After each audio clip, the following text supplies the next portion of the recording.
Longe, em uma região tranquila da galáxia da Via Láctea, uma vasta esfera de gás brilhante paira no espaço, dominando tudo ao seu redor. Este é o Sol, a estrela no centro do Sistema Solar e a fonte de quase toda a energia que chega à Terra. Todos os dias ele nasce acima do horizonte, iluminando os céus, aquecendo a Terra e os oceanos, impulsionando os sistemas meteorológicos e sustentando as inúmeras formas de vida que habitam o nosso planeta. Para os observadores humanos, ele parece constante e imutável. Mas nas profundezas do seu interior, uma série extraordinária de processos físicos tem se desenrolado continuamente por bilhões de anos. O Sol de hoje é uma estrela madura, que atingiu um período duradouro de estabilidade e equilíbrio.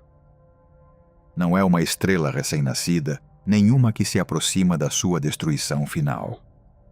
Em vez disso, existe na parte média da sua vida, produzindo energia de forma constante e mantendo as condições que permitiram ao Sistema Solar permanecer ativo por imensas extensões de tempo.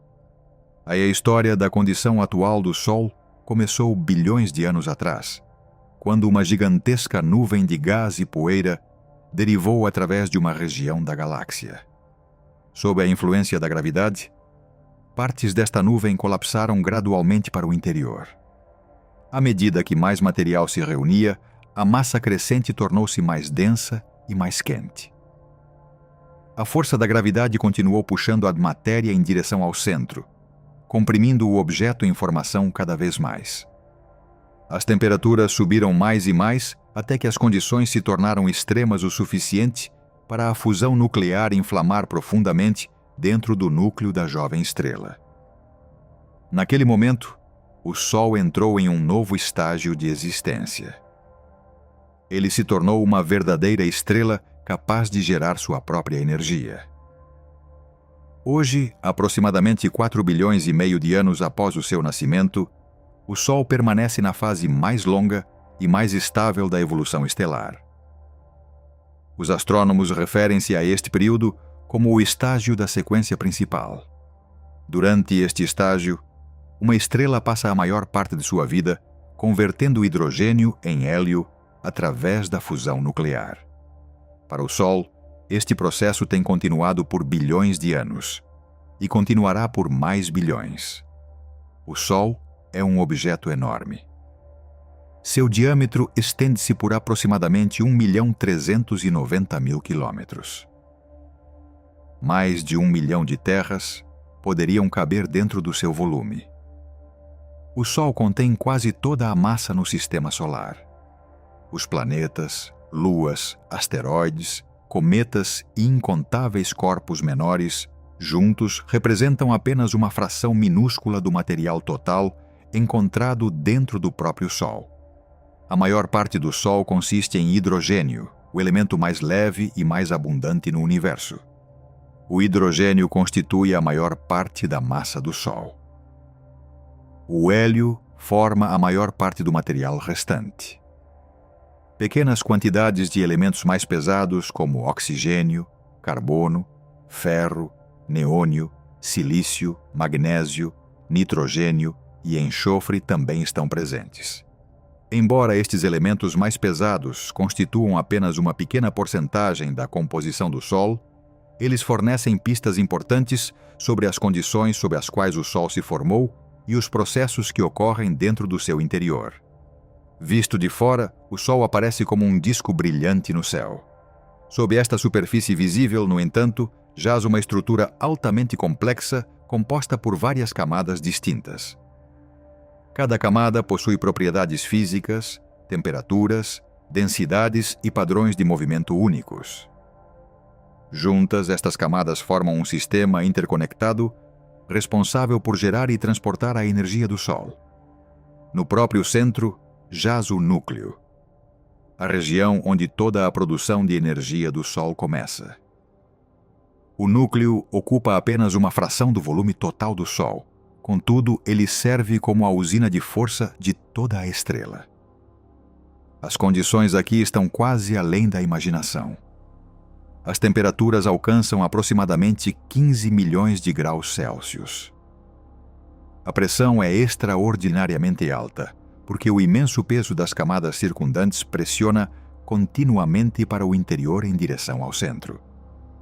Sob estas condições extremas, os núcleos de hidrogênio movem-se a velocidades tremendas. Normalmente, núcleos de hidrogênio carregados positivamente repelem-se uns aos outros. Em que pese isso, no núcleo do Sol, a combinação de imensa temperatura e pressão permite que alguns destes núcleos superem sua repulsa mútua e se aproximem o suficiente para fundir.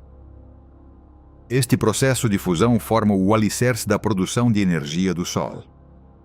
O mecanismo primário responsável pela geração de energia no Sol é conhecido como a cadeia próton-próton. Esta sequência de reações nucleares começa quando núcleos de hidrogênio colidem e se combinam. Através de vários estágios intermediários, núcleos de hélio são eventualmente produzidos. Durante estas reações, uma pequena quantidade de massa desaparece e é convertida diretamente em energia. Este processo segue um dos princípios mais importantes na física moderna.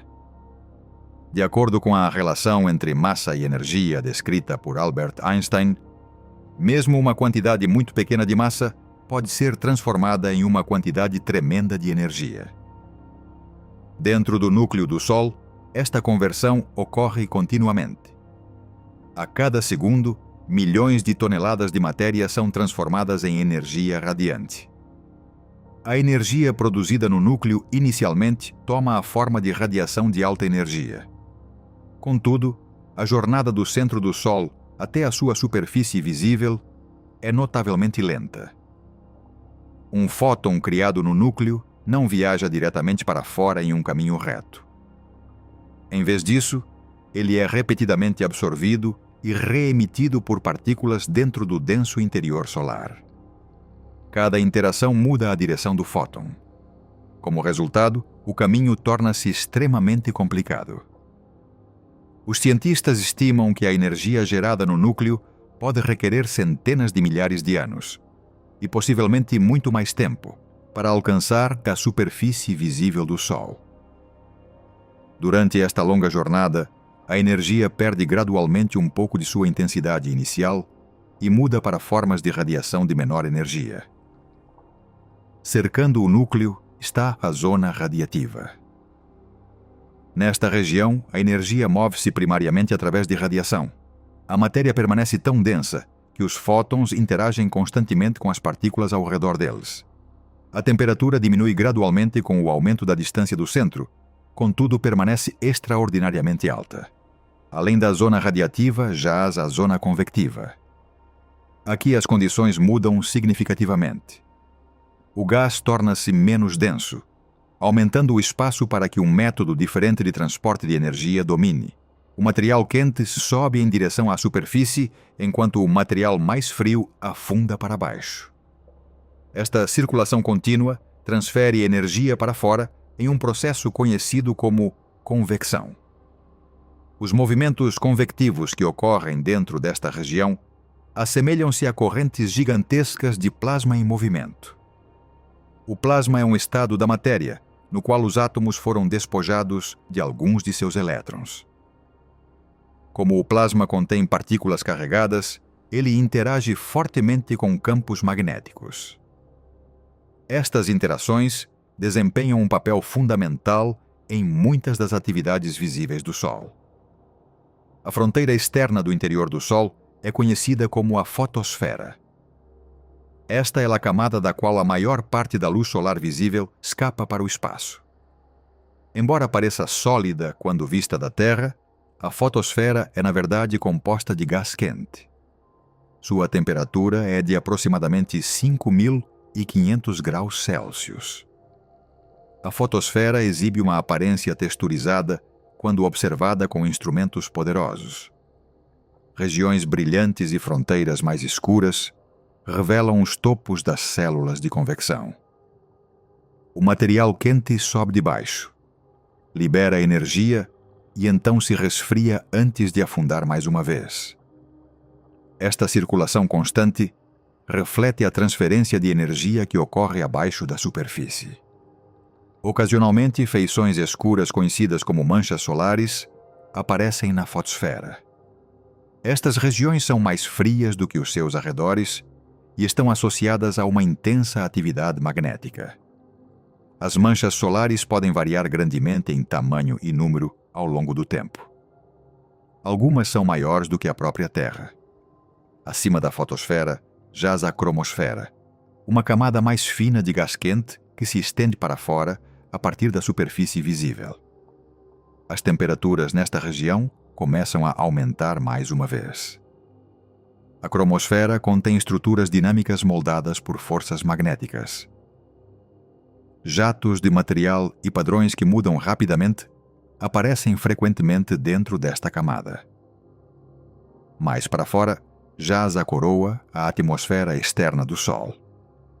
A coroa estende-se por milhões de quilômetros no espaço e torna-se visível durante eclipses solares totais. Uma das feições mais intrigantes da coroa é a sua temperatura extremamente alta. Apesar de estar mais distante do núcleo produtor de energia, a coroa pode alcançar temperaturas de vários milhões de graus Celsius. Os cientistas continuam investigando os mecanismos responsáveis por este aquecimento. A coroa não termina abruptamente. Em vez disso, ela se funde gradualmente com um fluxo contínuo de partículas carregadas fluindo para fora do Sol. Este fluxo é conhecido como o vento solar. O vento solar viaja por todo o sistema solar, carregando campos magnéticos e material solar para muito além da órbita dos planetas externos. A habilidade do Sol de brilhar firmemente depende de um equilíbrio delicado entre duas forças poderosas. A gravidade tenta constantemente puxar o Sol para o interior. Como o Sol contém uma quantidade tão enorme de massa, a força gravitacional para o interior é imensa. Cada camada do Sol experiencia esta atração em direção ao centro. Ao mesmo tempo, a fusão nuclear dentro do núcleo gera quantidades enormes de energia. Esta energia cria pressão direcionada para fora. A pressão para fora opõe-se à gravidade e previne o Sol de colapsar. O Sol existe em uma condição conhecida como equilíbrio hidrostático. Neste estado, o puxão para o interior da gravidade e a pressão para fora gerada pela fusão permanecem balanceados. Nenhuma das forças ganha dominância completa. A gravidade comprime a estrela, enquanto a pressão resiste a uma compressão posterior. Este equilíbrio permite ao Sol manter um tamanho e estrutura relativamente estáveis. Se a gravidade de repente se tornasse mais forte do que a pressão para fora, o Sol começaria a se contrair. A compressão aumentaria as temperaturas dentro do núcleo, fazendo com que as reações de fusão ocorressem mais rapidamente. O aumento resultante na produção de energia escolheria e fortaleceria a pressão para fora e contra-atacaria a contração. Se a pressão para fora se tornasse mais forte do que a gravidade, o Sol se expandiria. A expansão abaixaria as temperaturas do núcleo e reduziria a taxa de fusão. À medida que a produção de energia diminuísse, a gravidade recuperaria influência e desaceleraria a expansão. Estes efeitos autorreguladores ajudam a manter a estabilidade do Sol ao longo de períodos extremamente longos. Eles permitem que a estrela permaneça notavelmente firme apesar das imensas energias envolvidas em sua operação. O Sol não é completamente imutável. Ao longo do tempo, sua composição interna evolui gradualmente. Cada reação de fusão converte um pouco de hidrogênio em hélio. À medida que bilhões de anos passam, a quantidade de hidrogênio no núcleo diminui lentamente enquanto a quantidade de hélio aumenta. Esta mudança gradual afeta a produção de energia do Sol. Os astrônomos determinaram que o Sol é mais brilhante hoje do que era durante a sua história inicial. Desde a sua formação, sua luminosidade aumentou significativamente à medida que as condições dentro do núcleo evoluíram. Mesmo assim, estas mudanças ocorrem muito lentamente. As civilizações humanas, a história registrada e até mesmo espécies inteiras existem em escalas de tempo muito mais curtas do que os processos que governam a evolução estelar. De uma perspectiva humana, o Sol parece extraordinariamente estável. Os modelos científicos atuais indicam que o Sol ainda possui uma vasta reserva de combustível de hidrogênio. Embora bilhões de anos de fusão já tenham ocorrido, uma grande quantidade de hidrogênio permanece disponível dentro do núcleo. Este suprimento de combustível continuará sustentando a produção de energia por um tempo muito longo. Os astrônomos estimam que o Sol permanecerá em seu estágio de sequência principal por aproximadamente 10 bilhões de anos no total. Como aproximadamente 4 bilhões e meio de anos já se passaram, o Sol ainda tem cerca de 5 bilhões de anos restantes antes que grandes mudanças comecem a alterar sua estrutura e aparência. Ao longo deste período restante, a fusão nuclear continuará produzindo energia no núcleo. A gravidade e a pressão permanecerão estreitamente balanceadas. O Sol continuará irradiando luz e calor através do sistema solar. A Terra continuará recebendo a luz solar gerada por reações que ocorrem profundamente dentro do interior solar.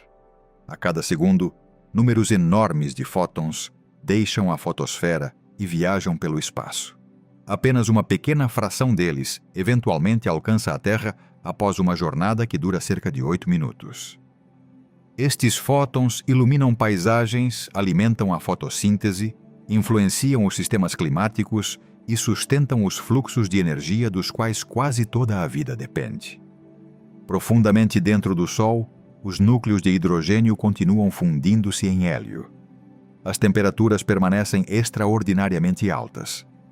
A pressão permanece imensa.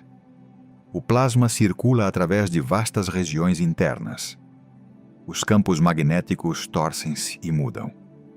A radiação migra lentamente para fora, através de camadas densas.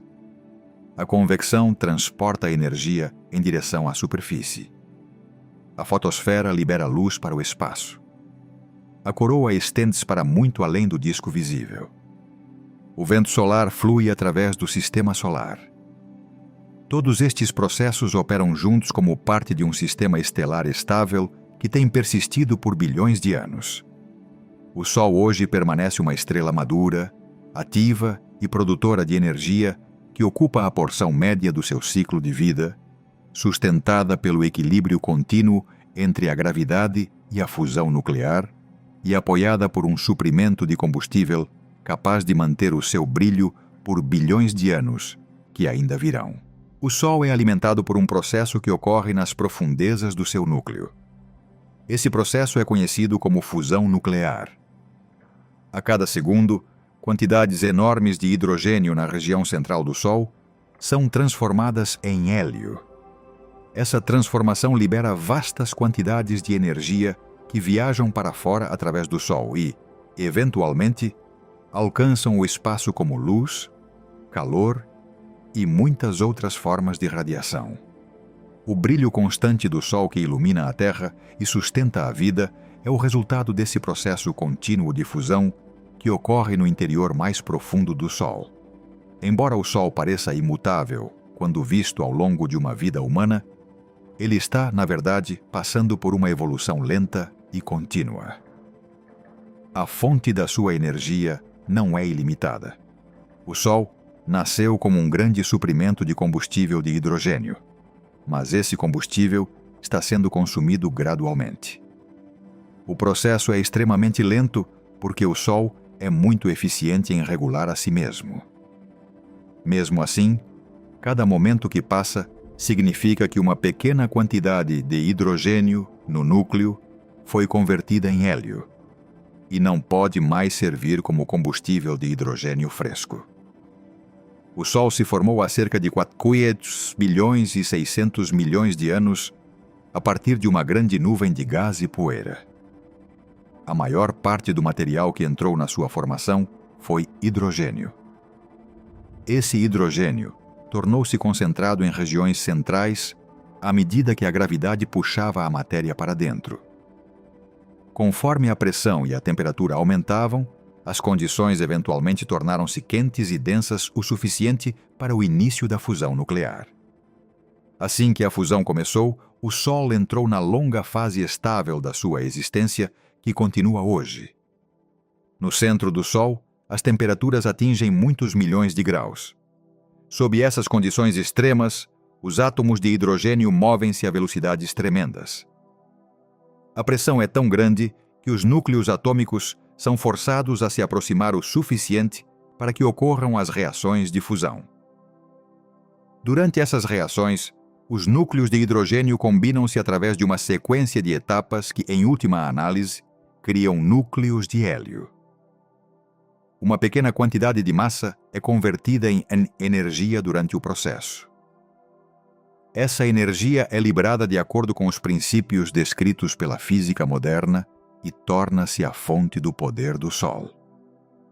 O processo de fusão que ocorre dentro do Sol pertence principalmente ao que os cientistas chamam de cadeia próton-próton. Nessa sequência, os núcleos de hidrogênio passam por várias reações antes de eventualmente formarem hélio. Essas reações produzem partículas transportadoras de energia e radiação. A energia não deixa o Sol imediatamente. Em vez disso, ela começa uma longa jornada para fora através de diferentes camadas de material solar.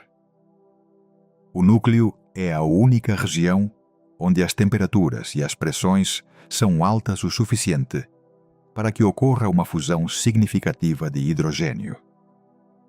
A energia gerada ali move-se para fora através da zona radiativa.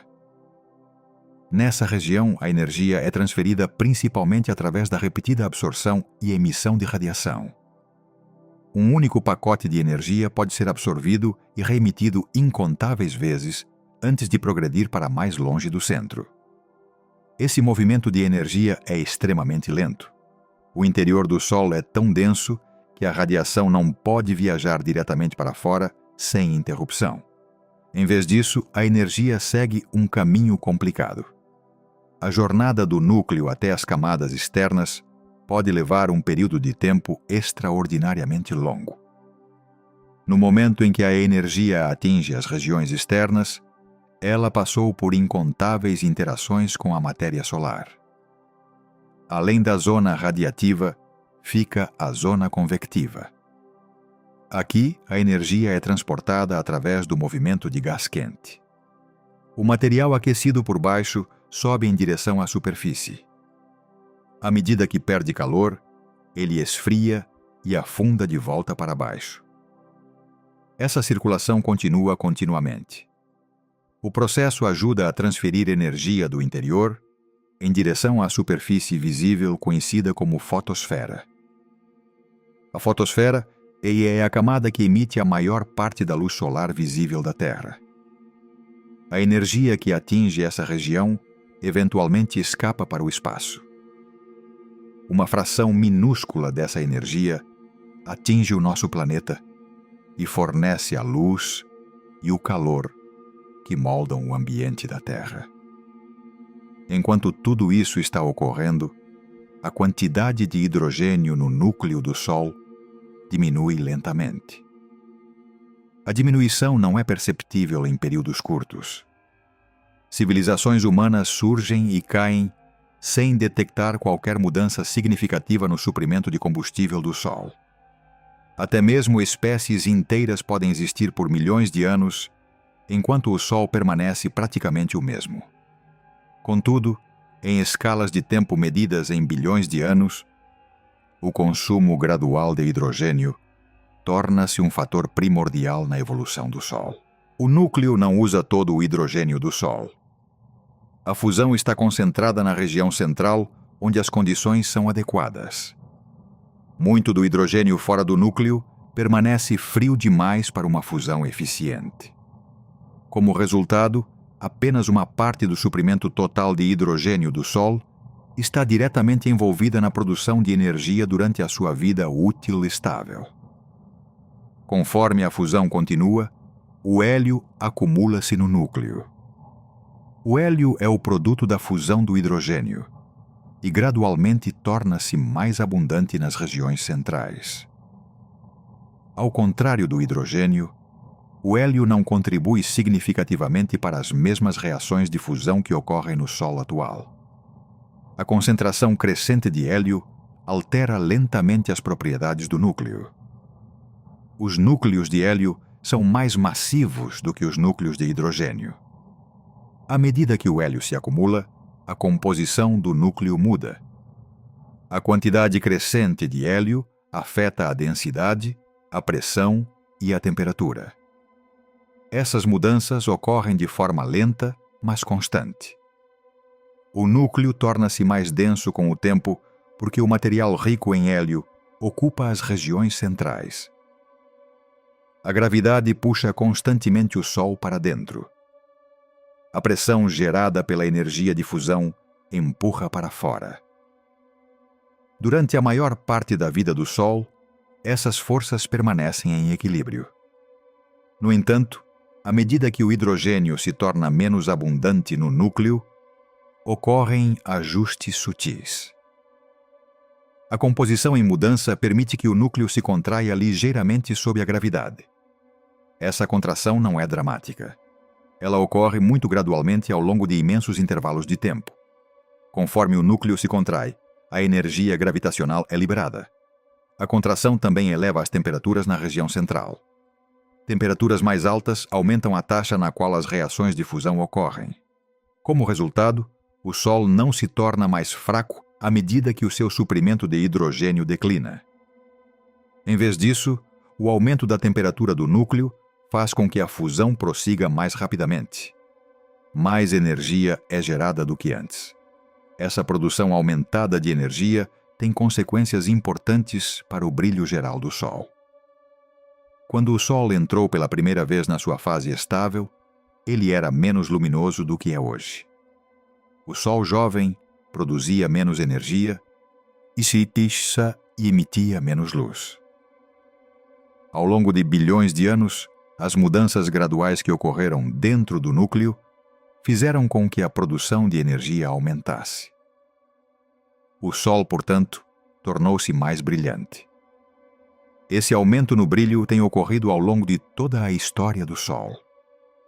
Ele não é causado por flutuações de curto prazo ou eventos temporários. É uma consequência vermelha da evolução lenta da estrutura interna do Sol. Conforme o hidrogênio é consumido e o hélio se acumula, as condições dentro do núcleo mudam gradualmente de formas que sustentam uma maior produção de energia. O aumento no brilho solar é extremamente gradual. Ele não pode ser detectado através da observação comum ao longo de uma única vida. A mudança torna-se aparente apenas quando se examinam períodos de tempo muito longos. Os cientistas usam modelos de evolução estelar, observações de estrelas em diferentes idades e o conhecimento da física nuclear para entender como esse processo se desenrola. O Sol hoje produz significativamente mais energia do que produzia durante a sua história inicial. Mesmo que permaneça uma estrela estável, ele não é idêntico à estrela que existia há bilhões de anos. O esgotamento lento do combustível de hidrogênio já alterou a sua estrutura interna e a sua produção de energia. À medida que o brilho aumenta, a quantidade de energia que atinge a Terra também aumenta. Isso tem implicações importantes para os climas planetários ao longo de escalas de tempo geológicas. Pequenas mudanças acumuladas ao longo de centenas de milhões e bilhões de anos podem influenciar as condições ambientais. Essas mudanças são parte da história mais ampla de como as estrelas afetam os mundos que as orbitam.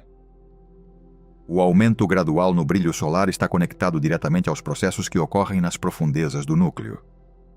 Cada reação de fusão contribui de uma pequena forma para a evolução a longo prazo do Sol. Os incontáveis eventos de fusão que ocorrem a cada segundo moldam coletivamente o futuro de todo o sistema absoluto. O Sol atualmente permanece no que os astrônomos chamam de fase da sequência principal da evolução estelar. Durante essa fase, a fusão de hidrogênio no núcleo serve como a fonte dominante de energia. Essa fase é caracterizada por uma estabilidade relativa. As temperaturas, as pressões e a produção de energia permanecem reguladas através de mecanismos de retroalimentação natural. Se a produção de energia aumenta, as camadas externas expandem-se ligeiramente. A expansão reduz a pressão e a temperatura no núcleo, desacelerando a fusão. Se a produção de energia diminui, a gravidade causa uma ligeira contração, aumentando a temperatura e acelerando a fusão. Esse comportamento autorregulador ajuda a manter a estabilidade ao longo de imensos intervalos de tempo. Apesar dessa estabilidade, o Sol não é estático. O conteúdo de hidrogênio do núcleo continua a declinar.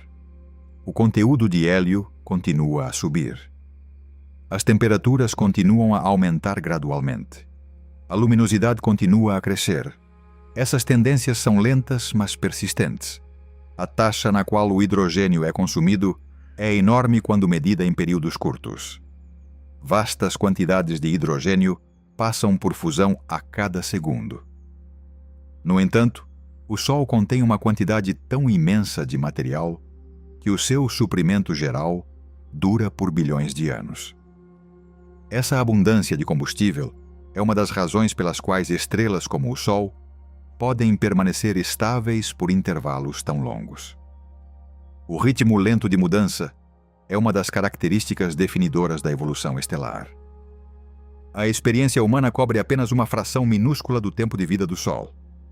Os processos que moldam o Sol desenrolam-se em escalas de tempo tão longas que capítulos inteiros da história planetária e biológica ocupam apenas pequenas porções do desenvolvimento geral do Sol.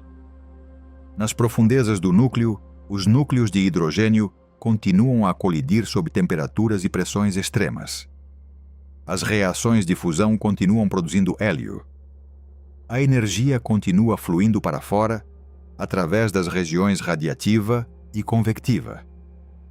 A luz continua escapando para o espaço.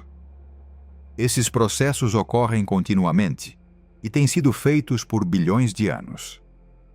O acúmulo de hélio no núcleo cria uma região central crescente que não participa mais da fusão de hidrogênio da mesma forma que antes. Ao redor dessa área rica em hélio, a fusão permanece ativa. A estrutura do núcleo muda lentamente conforme o Sol envelhece. As regiões onde a produção de energia ocorre evoluem gradualmente. Conforme a temperatura central aumenta, a fusão torna-se mais eficiente. A eficiência aumentada significa que mais energia é liberada ao longo do tempo. Essa energia adicional contribui diretamente para o aumento gradual na luminosidade solar. O processo é estável e previsível de acordo com os princípios que governam a evolução estelar. Os astrônomos que estudam estrelas por toda a galáxia observam padrões semelhantes entre estrelas com massas próximas à do Sol. As estrelas passam grande parte das suas vidas convertendo hidrogênio em hélio. O seu brilho aumenta lentamente durante esse período. As suas estruturas internas mudam gradualmente conforme a fusão reformula os seus núcleos. O futuro do Sol já está sendo determinado por processos que ocorrem hoje. Cada reação de fusão altera ligeiramente o equilíbrio de materiais no núcleo. Cada aumento na abundância de hélio contribui para a evolução a longo prazo da estrela. Cada pequeno aumento na temperatura influencia as taxas futuras de produção de energia. Ao longo de períodos imensos de tempo, o suprimento central de hidrogênio continuará a declinar. A fração de hélio no núcleo continuará aumentando. A densidade do núcleo continuará subindo. As temperaturas continuarão tornando-se mais altas. A luminosidade continuará aumentando. Esses desenvolvimentos representam diferentes aspectos do mesmo processo subjacente: a conversão gradual de hidrogênio em hélio. A superfície visível do Sol fornece poucas pistas sobre essas transformações internas lentas. Para os observadores na Terra, o Sol aparece notavelmente constante. Dia após dia, ano após ano e século após século, ele nasce e se põe com pouca mudança aparente. Sob essa aparência de estabilidade, no entanto, processos nucleares estão remodelando firmemente a estrela a partir de dentro. A astronomia moderna permite que os cientistas investiguem esses processos ocultos através de observações, cálculos teóricos e modelos computacionais detalhados. Ao estudar o comportamento da matéria sob condições extremas, os pesquisadores ganharam uma compreensão profunda de como as estrelas geram energia e como evoluem ao longo do tempo. A evolução interna do Sol demonstra a conexão íntima entre a gravidade e a fusão nuclear. A gravidade comprime a matéria e cria as condições necessárias para a fusão. A fusão libera energia que neutraliza a gravidade. Conforme o hidrogênio é consumido e o hélio se acumula, o equilíbrio ajusta-se gradualmente. As mudanças resultantes influenciam a temperatura, a densidade, a luminosidade e a estrutura. Cada estágio dessa evolução desenvolve-se lentamente. Milhões de anos passam com apenas diferenças sutis. Centenas de milhões de anos trazem mudanças maiores. Bilhões de anos revelam grandes transformações na produção de energia e na composição interna. O ritmo permanece lento por causa do tamanho imenso do Sol e da eficiência dos seus mecanismos autorreguladores. A luz solar que atinge a Terra hoje origina-se, em última análise, de reações de fusão alimentadas por hidrogênio nas profundezas do núcleo do Sol. Essas reações são parte de um processo contínuo que operou por bilhões de anos. Conforme o hidrogênio continua a ser consumido, o Sol avança firmemente através da história da sua vida. O conteúdo crescente de hélio no núcleo, a contração gradual das regiões centrais, o aumento na temperatura e o aumento contínuo no brilho emergem todos do esgotamento lento do combustível de hidrogênio que alimenta a estrela. No futuro distante da Terra, o planeta entrará em um período de aquecimento gradual que continuará por imensos intervalos de tempo. Esse aquecimento não acontecerá repentinamente. Ele se desenvolverá lentamente à medida que o Sol muda durante o curso natural da sua vida. Ano após ano, século após século e, eventualmente ao longo de milhões e bilhões de anos, a quantidade de energia que atinge a Terra aumentará continuamente. A mudança pode parecer insignificante durante qualquer vida humana individual. Contudo, através de vastas extensões de tempo geológico, ela transformará o planeta inteiro. Hoje a Terra é um mundo coberto por oceanos, continentes, camadas de gelo, florestas, desertos, montanhas, rios e incontáveis formas de vida. As temperaturas variam de lugar para lugar, as estações vêm e vão, as nuvens movem-se através da atmosfera e a água circula continuamente entre a terra, o mar e o céu. Essas condições existem porque a Terra recebe uma quantidade particular de energia do Sol. O equilíbrio entre a energia solar que entra e o calor que sai permite que o planeta mantenha temperaturas adequadas para a água líquida e ecossistemas complexos. Esse equilíbrio não permanecerá inalterado para sempre. Nas profundezas do Sol, a fusão nuclear converte continuamente hidrogênio em hélio. A cada momento, tremendas quantidades de matéria são transformadas em energia. Esse processo alimentou o Sol por bilhões de anos e continuará por mais bilhões. Conforme o hélio se acumula dentro do núcleo solar, a estrutura interna do Sol muda lentamente. O núcleo torna-se gradualmente mais denso e mais quente. Essas mudanças aumentam a taxa de fusão e fazem com que o Sol libere mais energia do que fazia no passado. Os astrônomos estimam que o Sol já se tornou significativamente mais brilhante desde a sua formação, há mais de 4 bilhões e 500 milhões de anos. Esse aumento foi lento o suficiente para que a vida na Terra pudesse sobreviver e se adaptar. O aumento do brilho continuará ao longo do restante do tempo de vida da sequência principal do Sol. Como resultado, a Terra receberá quantidades continuamente maiores de radiação solar. Os estágios iniciais desse aquecimento futuro desenrolar-se-ão tão gradualmente que podem ser difíceis de notar ao longo de curtos períodos de tempo. Ao longo de milhões de anos, as temperaturas globais médias subirão sutilmente. Regiões que atualmente são amenas podem tornar-se quentes. Áreas que já experimentam longos períodos de calor podem enfrentar temperaturas ainda mais altas. As regiões polares continuarão a ser especialmente sensíveis, porque o gelo e a neve respondem fortemente às mudanças de temperatura. À medida que as temperaturas sobem, as camadas de gelo e as geleiras tornar-se-ão cada vez mais vulneráveis. O gelo que cobre as altas montanhas e as regiões polares depende de um equilíbrio entre a queda de neve e o derretimento. Temperaturas mais altas favorecem o derretimento. Ao longo de imensos períodos de tempo, mais gelo desaparecerá durante as estações quentes do que pode ser reposto durante os períodos mais frios. Grandes estoques de água congelada encolherão gradualmente. A perda de gelo afetará o planeta de várias maneiras.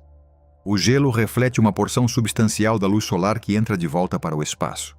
Quando o gelo desaparece, superfícies de terra e oceano mais escuras ficam expostas. Essas superfícies mais escuras absorvem mais energia solar. Conforme mais energia é absorvida, ocorre um aquecimento adicional. Esse processo contribuirá para aumentos adicionais na temperatura em muitas regiões do mundo. Conforme a água congelada derrete, o nível do mar subirá. As regiões costeiras experimentarão mudanças graduais à medida que as linhas de costa se moverem para o interior. Áreas baixas podem tornar-se cada vez mais vulneráveis a inundações.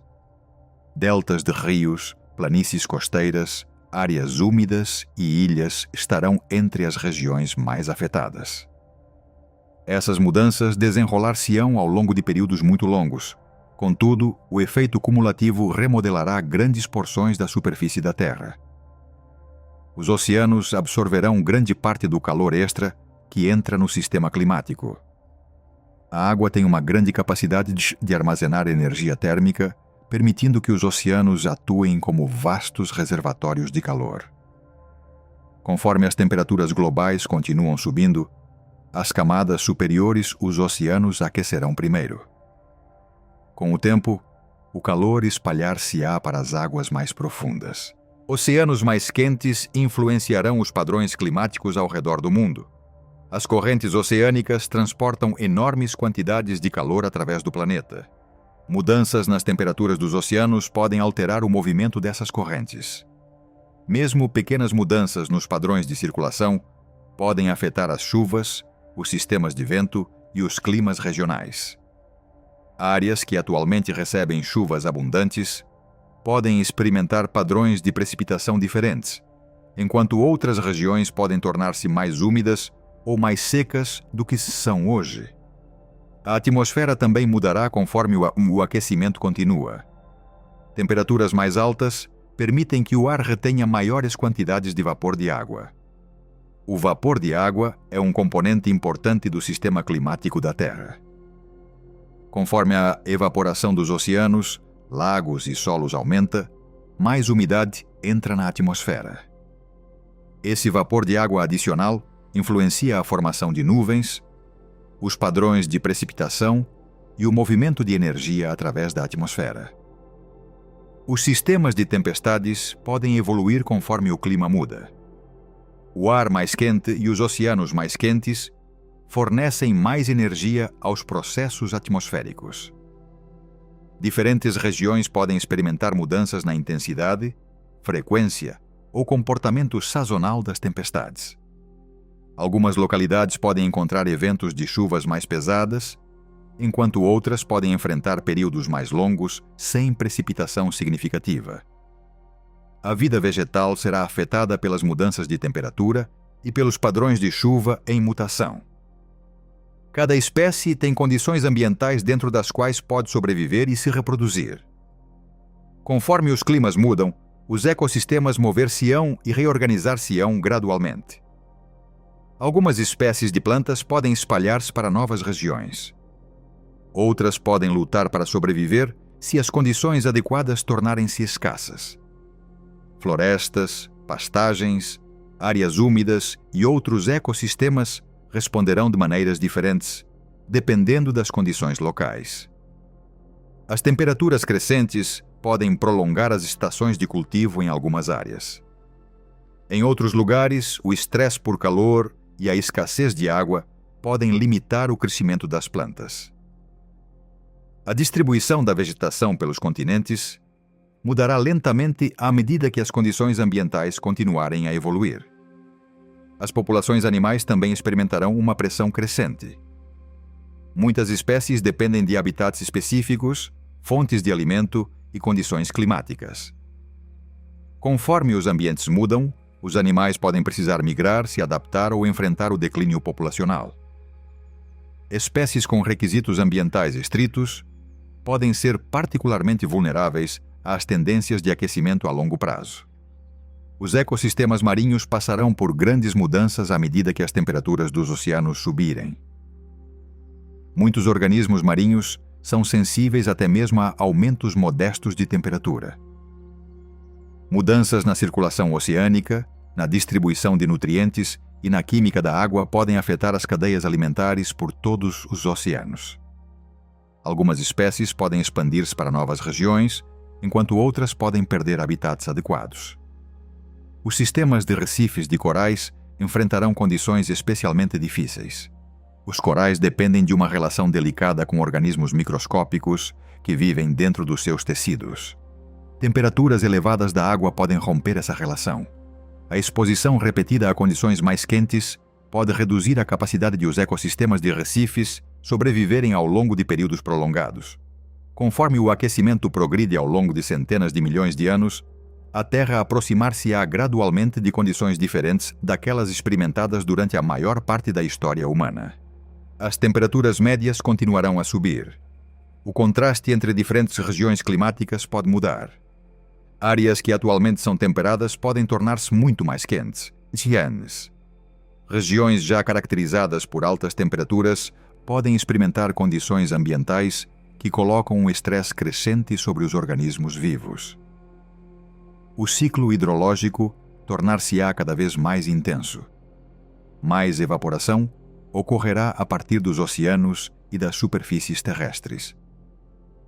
Maiores quantidades de umidade circularão através da atmosfera.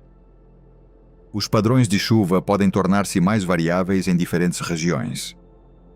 Algumas áreas podem experimentar precipitações pesadas frequentes, enquanto outras podem enfrentar uma aridez persistente. A química dos oceanos também será influenciada pelo aquecimento a longo prazo. As temperaturas dos oceanos afetam a forma como os gases se dissolvem na água do mar. A água mais quente geralmente retém menos gás dissolvido do que a água mais fria. Mudanças na temperatura podem, portanto, influenciar a troca de gases entre os oceanos e a atmosfera. Esses desvios podem ter consequências importantes para os ecossistemas marinhos e processos ambientais globais. Conforme o brilho solar continua aumentando, a quantidade de energia que atinge a superfície da Terra subirá ainda mais. A tendência de aquecimento tornar-se-á cada vez mais difícil de ser compensada pelos processos de estabilização naturais. Sistemas geológicos e biológicos que ajudaram a regular o clima ao longo da história da Terra operarão sob crescente tensão. Um dos processos de longo prazo mais importantes envolve a interação entre o dióxido de carbono atmosférico, rochas, água e atividade geológica. Ao longo de imensos períodos de tempo, o dióxido de carbono é removido da atmosfera através de reações de intemperismo envolvendo rochas. Esses processos ajudam a regular o clima. No entanto, a energia solar crescente pode alterar a eficácia desses mecanismos naturais. À medida que as temperaturas continuam subindo, as taxas de intemperismo podem aumentar em algumas regiões. Isso poderia inicialmente remover maiores quantidades de dióxido de carbono da atmosfera. Contudo, o aumento geral na energia solar continuará empurrando a Terra em direção a condições mais quentes. O brilho gradual do Sol permanecerá como a influência dominante ao longo de escalas de tempo muito longas. Centenas de milhões de anos no futuro, o clima da Terra pode tornar-se significativamente mais quente do que é hoje. Grandes porções do planeta poderiam experimentar temperaturas que desafiam muitas formas de vida existentes. Ecossistemas que atualmente cobrem continentes e oceanos podem ser transformados. Espécies que dominam o mundo moderno podem não estar mais presentes. Os próprios oceanos tornar-se-ão cada vez mais vulneráveis à medida que as temperaturas continuarem subindo. Uma maior evaporação transferirá maiores quantidades de água dos oceanos para a atmosfera. Embora a chuva devolva grande parte dessa água à superfície, o sistema climático geral mover-se-á em direção a condições mais quentes e energéticas. A atmosfera pode eventualmente conter quantidades muito maiores de vapor de água do que contém hoje. Como o vapor de água influencia a forma como o calor é retido dentro do sistema climático, concentrações crescentes podem contribuir para um aquecimento adicional. Isso cria condições que sustentam aumentos adicionais na temperatura ao longo de períodos extremamente longos. Conforme a produção solar continua a sua subida lenta, o clima da Terra pode cruzar limiares importantes. Sistemas ambientais que permaneceram relativamente estáveis por milhões de anos podem começar a mudar mais rapidamente. O gelo pode desaparecer inteiramente de muitas regiões. Os padrões de circulação oceânica podem diferir substancialmente daqueles do dia atual. As zonas climáticas podem deslocar-se através dos continentes.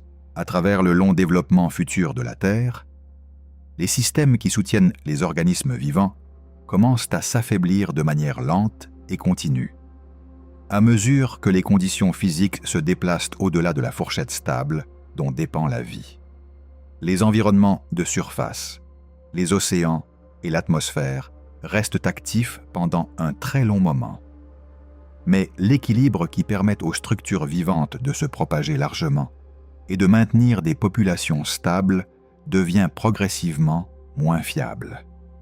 Ce changement ne se produit pas en un seul instant, mais se construit à travers de nombreux processus liés qui affectent d'abord les plantes, puis les animaux, et plus tard les systèmes microscopiques restants qui maintiennent ensemble les dernières fonctions biologiques actives. La vie végétale commence à faire défaut dans différentes régions à mesure que les conditions de croissance deviennent plus difficiles à maintenir. Les processus internes qui permettent aux plantes de transformer la lumière du soleil en énergie utilisable dépendent d'un approvisionnement en eau stable, de plages de température cohérentes et de niveaux équilibrés de gaz atmosphérique. Lorsque les régimes de précipitation commencent à se modifier, certaines régions reçoivent moins d'eau pendant de longues périodes, tandis que d'autres régions reçoivent des quantités irrégulières ou excessives que le sol ne peut retenir efficacement. Ces changements affectent la capacité des graines à pousser et des plantes matures à maintenir leur structure. Les systèmes racinaires qui puisent normalement l'eau des couches de sol deviennent moins efficaces à mesure que la distribution de l'humidité devient inégale ou profondément réduite. Dans le même temps, les cycles de hausse et de baisse des températures commencent à perturber le calendrier du développement des plantes. Les périodes de croissance se désalignent des cycles saisonniers et qui soutenaient autrefois une reproduction régulière. Les effleurs peuvent apparaître à des moments où les organismes pollinisateurs ne sont pas présents, et la production de graines devient moins fiable. Dans de nombreuses régions, le sol commence à perdre sa structure à mesure que le couvert végétal s'amincit. Sans racines pour maintenir les particules de sol ensemble, l'érosion augmente dans certaines zones, tandis que dans d'autres, le sol devient trop compact ou trop sec pour une activité biologique normale. Les cycles chimiques qui maintiennent normalement la santé du sol commencent également à s'affaiblir. Les matières organiques issues des restes de plantes mortes ne sont plus remplacées au même rythme, et les micro-organismes qui décomposent ces matières diminuent à mesure que leurs sources de nourriture deviennent limitées. Les niveaux de nutriments dans le sol diminuent lentement dans de nombreux environnements, ce qui rend encore plus difficile l'établissement de nouvelles plantes. À mesure que la végétation se raréfie, les surfaces terrestres sont plus exposées aux forces environnementales directes, ce qui augmente le stress sur la vie végétale restante.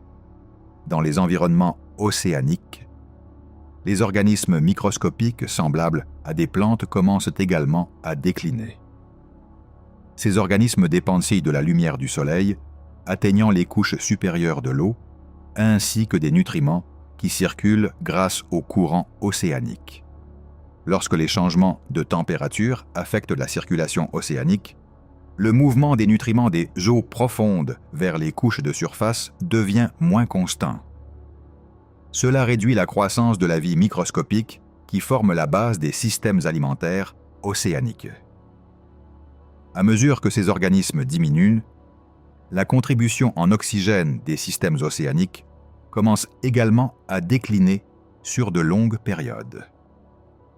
À mesure que les systèmes végétaux s'affaiblissent dans les environnements terrestres et océaniques, l'approvisionnement en énergie qui soutient la vie animale devient de plus en plus limité.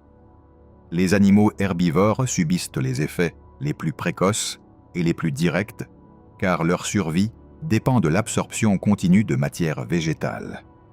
Lorsque la végétation devient dispersée ou saisonnière, les habitudes alimentaires deviennent irrégulières. De nombreuses espèces connaissent une détérioration de leurs conditions corporelles et les taux de reproduction commencent à chuter. Les jeunes organismes qui ont besoin d'une nutrition constante pour leur croissance ont moins de chances de survivre jusqu'à la maturité. Les schémas de déplacement des animaux commencent à changer à mesure que les espèces tentent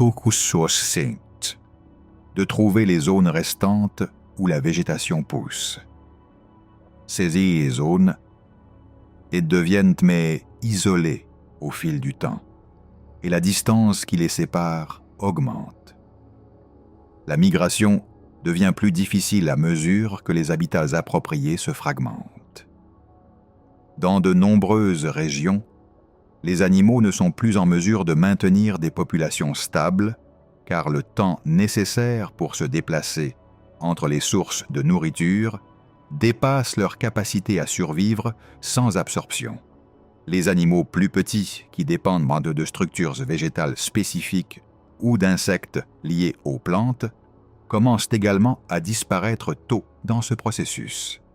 Les populations d'insectes, qui dépendent des fleurs, des feuilles ou de matières organiques végétales, déclinent à mesure que ces ressources deviennent moins disponibles.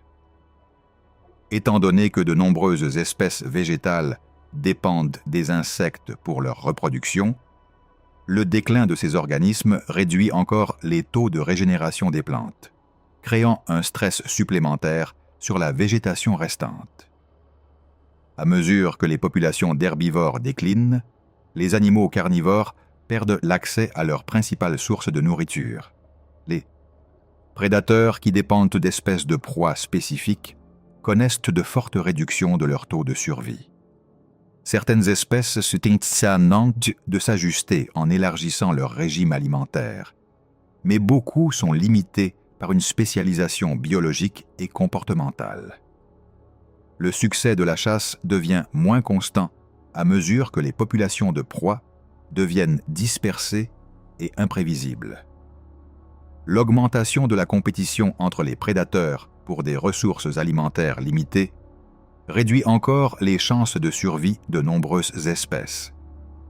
Les systèmes d'animaux aquatiques subissent des changements similaires à mesure que les chaînes alimentaires s'affaiblissent depuis leurs niveaux les plus bas. Les poissons et autres organismes marins dépendent de la vie microscopique pour le transfert d'énergie à travers la chaîne alimentaire. Lorsque ces organismes microscopiques déclinent, les niveaux supérieurs de la vie marine commencent à s'effondrer. Les niveaux d'oxygène dans certains plans d'eau deviennent également instables en raison de la réduction de l'activité biologique et des changements de circulation. Les systèmes coralliens, qui dépendent de relations biologiques étroites avec de petits organismes, perdent leur stabilité lorsque les conditions environnementales se déplacent au-delà de leur plage de tolérance. Au fil du temps, les populations marines diminuent dans de nombreuses régions des océans. Les populations d'oiseaux connaissent un déclin à mesure que les ressources en plantes et en insectes deviennent limitées. De nombreuses espèces d'oiseaux dépendent des insectes comme source principale de nourriture, tandis que d'autres s'appuient sur les graines, les fruits ou les petits animaux. À mesure que ces ressources diminuent, le succès reproducteur devient plus faible. Les sites de nidification deviennent moins stables à mesure que le couvert végétal disparaît. Les routes de migration deviennent moins fiables, car les environnements d'escale ne fournissent plus suffisamment de nourriture et d'eau. Au fil du temps, les populations d'oiseaux s'isolent en petits groupes survivants dans des endroits dispersés. À mesure que la vie animale continue de disparaître, les écosystèmes restants deviennent de plus en plus dépendants des systèmes microbiens. Les micro-organismes continuent de survivre plus longtemps que les organismes plus grands, car ils peuvent s'adapter à une plus large gamme de conditions et utiliser plusieurs sources d'énergie. Cependant, même ces systèmes commencent à s'affaiblir à mesure que les cycles des nutriments deviennent moins stables. Les processus de décomposition ralentissent car il y a moins de matière organique qui entre dans le système. La chimie du sol et de l'eau devient mais irrégulière, ce qui affecte l'activité microbienne. Les étapes ultérieures du déclin biologique impliquent la rupture de la plupart des écosystèmes à grande échelle restants. La vie végétale devient limitée à de petites régions où les conditions restent temporairement appropriées. Ces régions peuvent exister dans des vallées isolées, des environnements souterrains ou des zones où les conditions de température et d'humidité restent relativement stables pendant des périodes limitées. Même dans ces endroits, les systèmes végétaux font face à un stress constant dû au changement de la composition atmosphérique et à la réduction de la disponibilité des nutriments. La vie animale à ce stade est extrêmement limitée. Seules de petites populations survivent dans des environnements qui fournissent encore un soutien minimal. Ces populations sont souvent isolées les unes des autres, ce qui réduit la diversité génétique. Une faible diversité génétique rend plus difficile l'ajustement des espèces aux changements environnementaux en cours. La reproduction devient moins fréquente et de nombreuses populations finissent par ne plus pouvoir se maintenir au fil du temps. Les changements atmosphériques se poursuivent à mesure que les contributions biologiques diminuent. La production d'oxygène diminue à mesure que les formes de vie végétales et microscopiques deviennent moins communes. L'équilibre des gaz dans l'atmosphère devient de plus en plus dépendant de processus non biologiques. Les modèles de température deviennent moins stables en raison de la réduction du couvert végétal qui aide normalement à réguler les conditions de surface grâce aux échanges d'eau et d'énergie. Le mouvement de l'eau à travers les cycles d'évaporation et de précipitation devient moins prévisible à mesure que la régulation biologique s'estompe. Les systèmes de de sols continuent de perdre leur structure et leur fonction.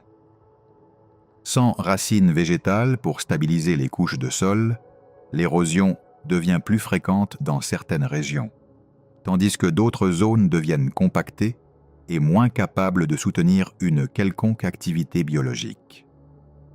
Le contenu organique du sol diminue régulièrement et le recyclage des nutriments devient moins efficace. Les communautés microbiennes qui maintenaient autrefois l'équilibre du sol rétrécissent en taille et en activité, affaiblissant encore la qualité du sol. Les systèmes océaniques continuent également de perdre leur structure biologique. Les synclysos de surface contiennent moins d'organismes et les chaînes alimentaires deviennent plus courtes et moins stables.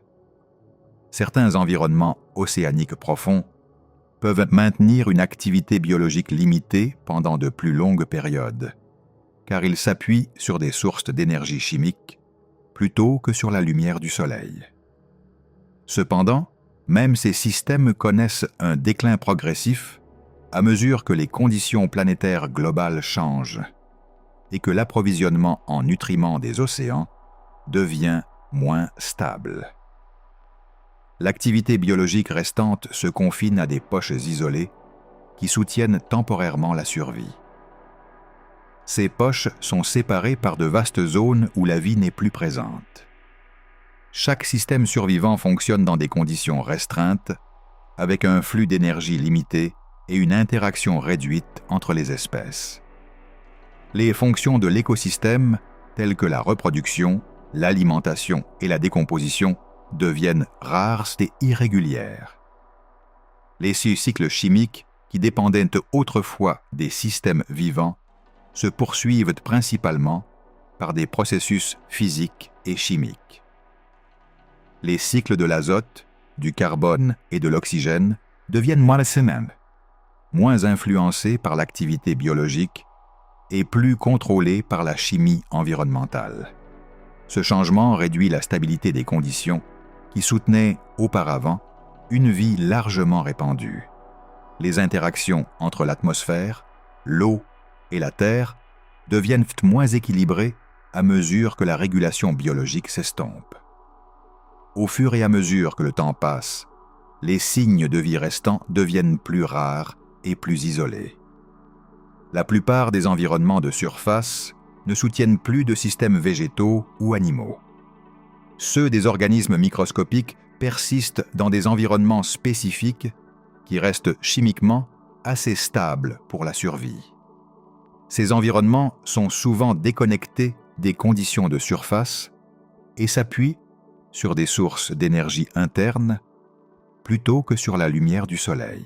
Le soleil entre dans une phase de changement dans laquelle son équilibre interne commence à se déplacer de manière régulière et continue.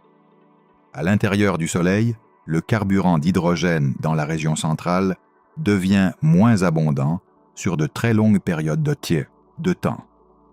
Ce changement affecte la manière dont l'énergie est produite dans le noyau. Le noyau est la région centrale où a lieu la fusion nucléaire, et c'est là que les noyaux d'hydrogène se combinent pour former de l'hélium tout en libérant de l'énergie. À mesure que l'hydrogène dans le noyau devient moins disponible, le noyau devient progressivement plus dominé par l'hélium. Ce déplacement entraîne des changements dans la manière dont la pression et la gravité interagissent à l'intérieur du Soleil. La gravité continue de tirer la matière vers l'intérieur, tandis que la production d'énergie commence à s'ajuster en réponse à l'évolution de l'approvisionnement en carburant. À mesure que le noyau change, les couches externes du Soleil commencent à répondre. Les couches externes sont composées principalement de gaz chauds qui sont maintenus en place par l'équilibre entre l'attraction gravitationnelle vers l'intérieur et la pression vers l'extérieur créée par l'énergie de la fusion. Lorsque le noyau commence à se contracter lentement en raison de la réduction de la production d'énergie de la fusion de l'hydrogène en son centre, la chaleur s'accumule dans les régions entourant le noyau où l'hydrogène est encore disponible. Cela provoque la poursuite de la fusion dans une coquille entourant le noyau plutôt que seulement dans la région centrale. Cette fusion en coquille produit des quantités croissantes d'énergie au fil du temps. L'augmentation de la production d'énergie affecte les couches externes en provoquant leur expansion progressive vers l'extérieur. Cette expansion vers l'extérieur se produit selon un processus régulier. Les gaz de la région externe deviennent bientôt moins étroitement maintenus et commencent à se déplacer vers l'extérieur dans l'espace. À mesure qu'ils se dilatent, ils occupent un volume plus grand. Le rayon du Soleil augmente d'une manière lente, mais continue pendant ce stade.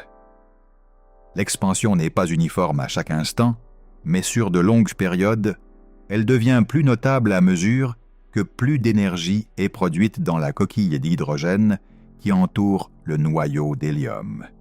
Les couches externes deviennent moins denses à mesure qu'elles se propagent, et la température dans ces régions externes commence à diminuer légèrement, même si la production totale d'énergie du Soleil augmente.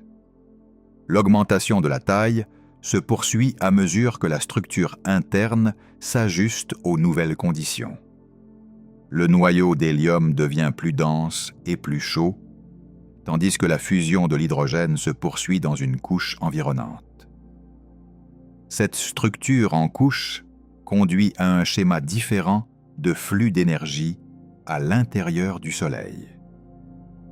L'énergie se déplace vers l'extérieur depuis la région de la coquille, pushing les couches externes plus loin du centre. L'atmosphère externe du Soleil devient étendue et plus diffuse. La matière dans ces couches est toujours extrêmement chaude, mais elle occupe une région de l'espace beaucoup plus grande.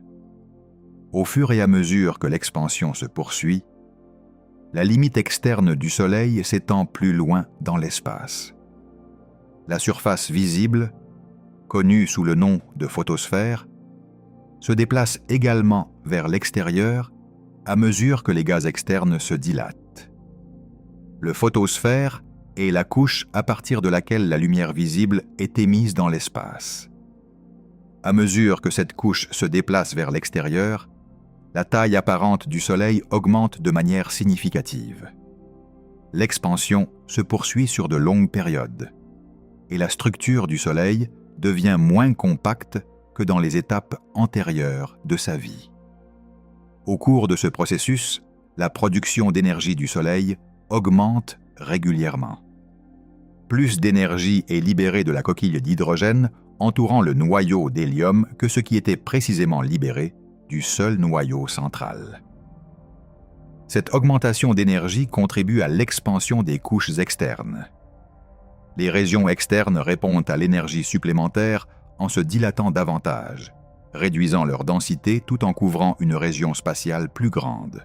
L'atmosphère du Soleil devient étendue en plusieurs couches, comprenant la photosphère, la chromosphère et la couronne, qui se déplacent toutes vers l'extérieur à mesure que l'expansion se poursuit. Le noyau d'hélium lui-même continue de se contracter sous la pression gravitationnelle. À mesure qu'il se contractait, sa température augmente. Cependant, la fusion de l'hélium ne commence pas immédiatement, car de très hautes températures sont requises avant que les noyaux d'hélium puissent se combiner efficacement. Tant que ce délai se poursuit, la coquille d'hydrogène environnante reste la principale source de production d'énergie. Cette production d'énergie entraîne le mouvement vers l'extérieur des couches externes d'une manière soutenue. À mesure que le Soleil se dilate, ces régions externes deviennent plus diffuses et étendues. Le mouvement du gaz vers l'extérieur est progressif et continu, la matière se déplaçant de plus près du noyau vers des régions plus éloignées. Les couches externes ne restent pas fixes en place, mais s'ajustent plutôt au flux d'énergie changeant à l'intérieur du Soleil. Cet ajustement conduit à une structure où l'atmosphère externe devient plus étendue et moins étroitement liée. L'augmentation de la taille se poursuit sur de longues périodes de temps. Et l'effet est que le Soleil atteint un état où ses couches externes s'étendent bien au-delà de leurs limites antérieures.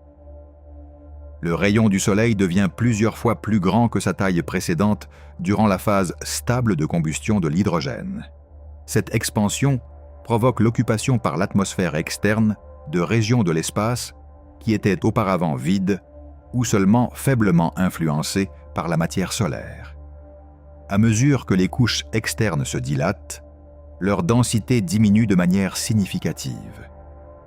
Le gaz dans ces régions devient plus étalé, les particules se déplaçant selon des trajectoires plus larges autour du centre du Soleil.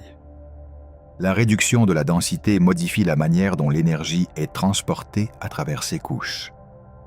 L'énergie se déplace vers l'extérieur par rayonnement et convection. Mais la distance accrue rend le processus plus étendu dans l'espace. L'atmosphère externe devient plus diffuse et moins nettement définie. L'expansion affecte également la distribution de la température au sein des couches externes. Bien que la production totale d'énergie augmente, l'énergie est répartie sur une surface beaucoup plus grande. Cela entraîne des changements dans la température des régions externes. La température de surface devient plus basse que dans les étapes antérieures de la vie du Soleil, même si la production totale d'énergie est plus élevée. Cela se produit parce que l'énergie est distribuée sur une plus grande zone de la surface en expansion. Au fur et à mesure que du Soleil continue de se dilater, sa limite externe devient de plus en plus étendue dans l'espace. Le mouvement de la matière vers l'extérieur est continu, les couches de gaz se déplaçant lentement mais régulièrement. L'attraction gravitationnelle du Soleil agit toujours sur les couches externes. Mais l'augmentation de la production d'énergie contrebalance cette attraction et permet à l'expansion de se poursuivre. L'équilibre entre ces forces change au fil du temps, conduisant à une structure plus étendue. Les changements de taille deviennent importants à travers la région de l'espace entourant le Soleil. Les planètes internes qui existaient autrefois à des distances stables du Soleil commencent à connaître des conditions différentes à mesure que les couches externes du Soleil s'étendent vers l'extérieur. La taille accrue du Soleil signifie que des régions de l'espace qui étaient auparavant éloignées de la surface solaire deviennent influencées par l'atmosphère externe. La densité de la matière dans ces régions étendues reste faible, mais la présence de gaz solaire devient plus répandue. Le processus d'expansion se poursuit à mesure que l'hélium s'accumule dans le noyau. Le noyau devient de plus en plus comprimé et sa température augmente davantage. Cependant, jusqu'à ce que la fusion de l'hélium commence, la principale source d'énergie reste la coquille d'hydrogène. Cette coquille continue de libérer de grandes quantités d'énergie, entraînant une expansion supplémentaire des couches externes. La structure du Soleil devient plus stratifiée, avec des régions distinctes contribuant différemment au flux d'énergie global. L'atmosphère externe devient mais étendue et moins stable dans sa structure. La matière dans les couches externes peut se déplacer vers l'extérieur plus facilement et la limite du Soleil devient moins nettement définie. La surface visible du Soleil apparaît plus grande en raison du mouvement vers l'extérieur de la photosphère. Ce changement se produit progressivement sur de longues périodes de temps, sans transition soudaine, mais avec une croissance régulière de la taille. Au fur et à mesure que l'expansion se poursuit, l'influence du Soleil sur l'espace environnant augmente en étendue spatiale. Le vent solaire, qui est un flux de particules chargées s'écoulant vers l'extérieur depuis le Soleil, interagit avec une plus grande région de l'espace. Les couches externes étendues contribuent au changement dans le comportement de ce flux de particules, car l'atmosphère externe devient plus étendue et moins étroitement maintenue. La structure du Soleil durant ce stade est caractérisée par un noyau central dense, une coquille brûlant de l'hydrogène environnante et une région externe qui est en expansion continue. Chacune de ces régions contribue au comportement général du Soleil.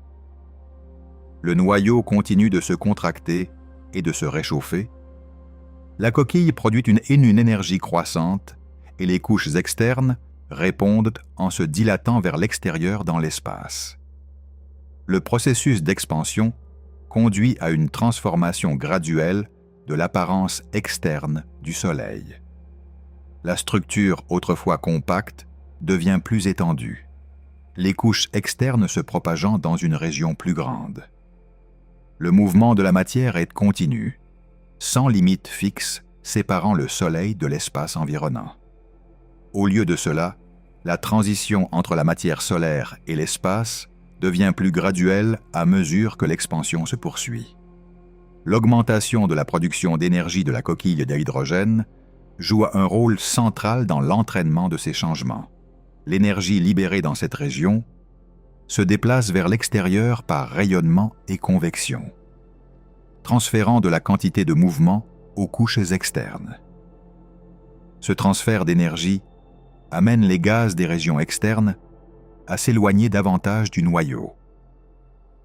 L'expansion se poursuit tant que la production d'énergie dans la coquille reste forte.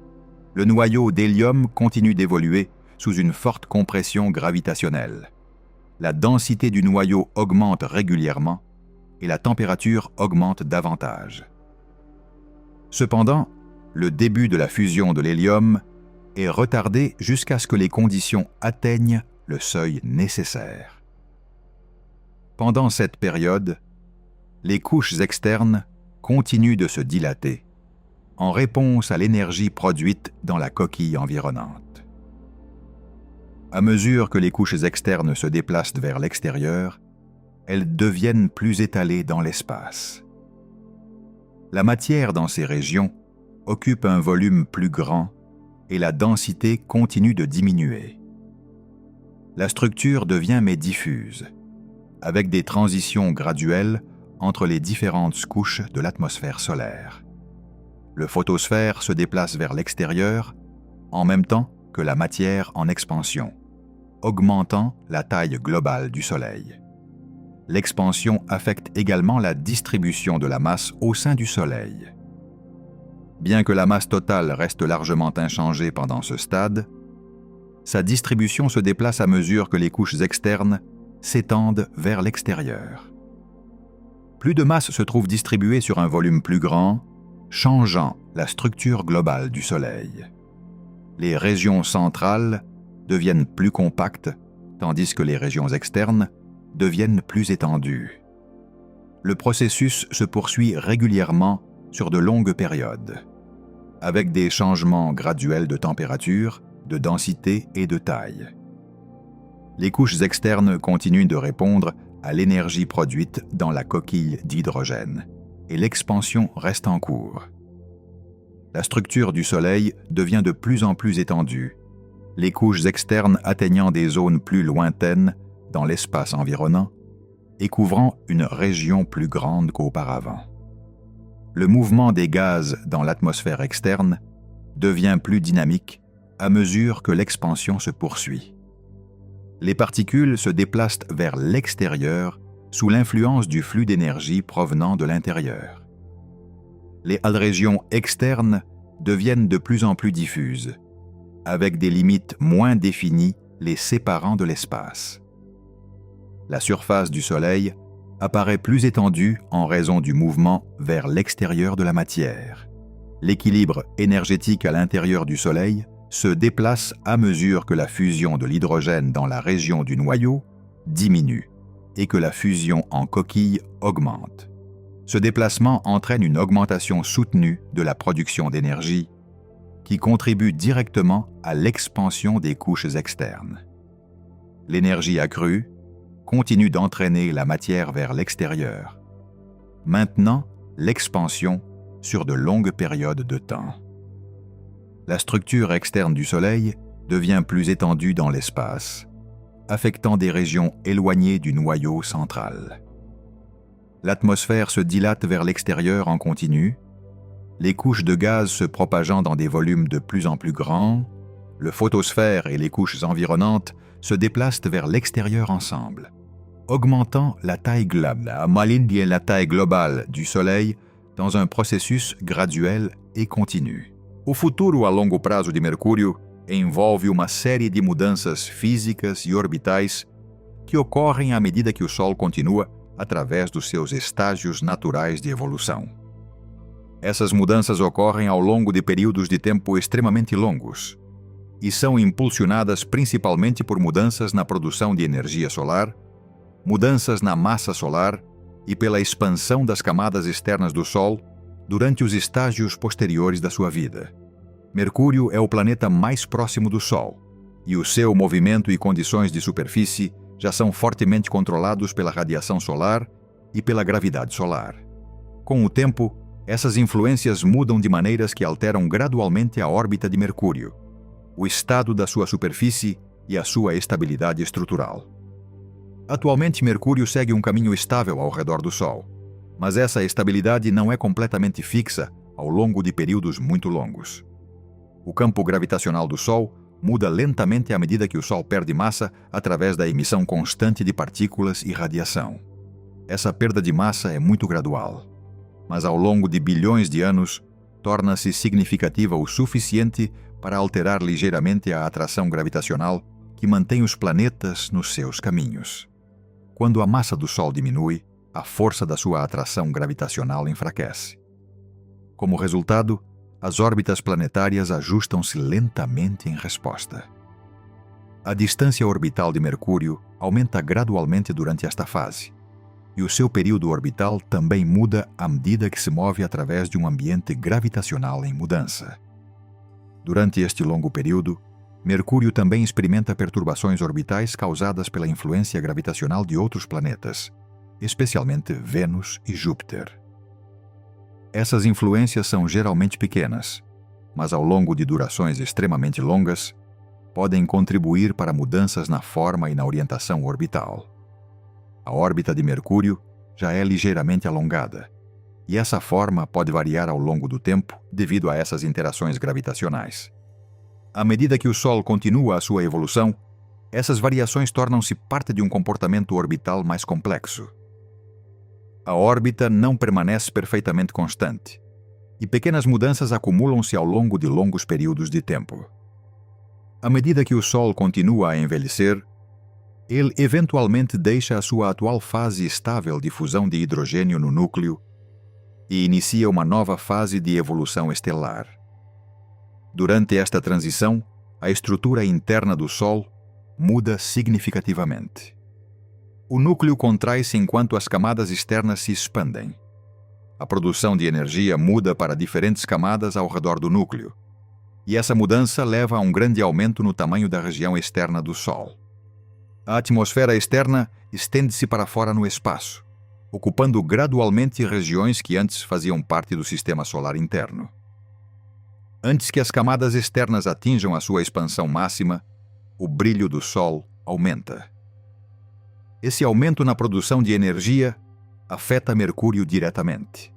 A superfície de Mercúrio já experimenta um forte aquecimento devido à sua proximidade com o Sol, e com a produção solar crescente, a quantidade de energia que atinge o planeta torna-se ainda maior. A temperatura da superfície de Mercúrio sobe para níveis que afetam a estabilidade dos minerais da superfície. As estruturas rochosas começam a mudar o seu estado físico em regiões expostas à luz solar direta. Materiais que antes eram estáveis em forma sólida começam a sofrer degradação sob estresse térmico contínuo. A ausência de uma atmosfera substancial significa que não há um meio significativo para distribuir ou reduzir esse efeito de aquecimento, de modo que a energia do Sol interage diretamente com a superfície. A rotação lenta de Mercúrio também contribui para grandes diferenças de temperatura entre as regiões expostas à luz solar e as regiões na escuridão. À medida que a produção solar aumenta, essas diferenças tornam-se mais extremas em termos absolutos. O lado voltado para o Sol recebe radiação contínua durante o seu período de luz do dia, enquanto o lado noturno permanece sem entrada solar direta. Ao longo de longos períodos de tempo, essas condições causam mudanças na maneira como o material da superfície se comporta. Alguns elementos na superfície começam a mudar para diferentes estados físicos, dependendo do seu ciclo de exposição. O ciclo repetido de exposição e resfriamento torna-se mais intenso à medida que a energia solar aumenta. Num estágio posterior, o Sol começa a expandir-se para fora numa grande estrutura externa. Essa expansão não é instantânea, mas ocorre ao longo de um longo período de tempo à medida que as mudanças internas no Sol continuam. Camadas externas do Sol estendem-se gradualmente no espaço e movem-se através do sistema solar interno. Mercúrio, sendo o planeta mais próximo, é o primeiro a experimentar a influência direta desta expansão. O material solar externo atinge regiões que se sobrepõem à órbita de Mercúrio. Neste estágio, o ambiente ao redor de Mercúrio fica cheio de plasma extremamente quente das camadas externas do Sol. Antes que ocorra o contato direto com a região externa expandida do Sol, a órbita de Mercúrio continua a responder às mudanças na massa solar. Como o Sol perde massa mais rapidamente durante esta fase tardia, a força gravitacional que ele exerce enfraquece ainda mais. A órbita de Mercúrio ajusta-se movendo-se para fora. Este deslocamento para fora é gradual e contínuo. No entanto, as camadas externas em expansão do Sol também se movem para fora ao mesmo tempo. Isso cria uma situação em que a posição orbital de Mercúrio e a fronteira física do Sol estão a mudar simultaneamente. À medida que as camadas externas do Sol se aproximam da região orbital de Mercúrio, o planeta começa a experimentar exposição direta à atmosfera solar estendida. Esta atmosfera é composta de gás ionizado extremamente quente. A superfície de Mercúrio, já carecendo de uma atmosfera própria, é exposta diretamente a este ambiente. O material da superfície começa a interagir com este gás quente, e as camadas mais superficiais da crosta de Mercúrio começam a perder estrutura. Átomos e partículas da superfície podem tornar-se energizados e escapar para o espaço circundante devido à exposição contínua a partículas de alta energia e radiação. O movimento orbital de Mercúrio durante este estágio é afetado não apenas por forças gravitacionais, mas também por interações com o material solar estendido. À medida que Mercúrio se move através de regiões cheias de partículas carregadas, pequenas forças atuam no seu movimento. Essas forças não são dominantes em comparação com a gravidade, mas contribuem com mudanças adicionais para a órbita. Ao longo de longos períodos de tempo, esses efeitos causam ajustes graduais na forma e na velocidade orbital. O aquecimento de Mercúrio continua a aumentar à medida que as camadas externas do Sol se tornam mais extensas. A temperatura da superfície sobe ainda mais à medida que mais energia é absorvida do material solar circundante. A distinção entre as regiões do dia e da noite torna-se menos relevante à medida que todo o ambiente ao redor do planeta fica cheio de plasma solar energético. Os minerais da superfície continuam a quebrar-se sob estas condições. As estruturas sólidas perdem estabilidade ao nível atômico, e o material começa a dispersar-se da superfície para o espaço circundante. Durante este período, a estrutura interna de Mercúrio também responde ao ambiente externo em mudança. A transferência de calor para o planeta aumenta, afetando as camadas subsuperficiais. As temperaturas internas sobem e a expansão térmica ocorre em regiões mais profundas do planeta. Esta expansão coloca estresse na estrutura interna.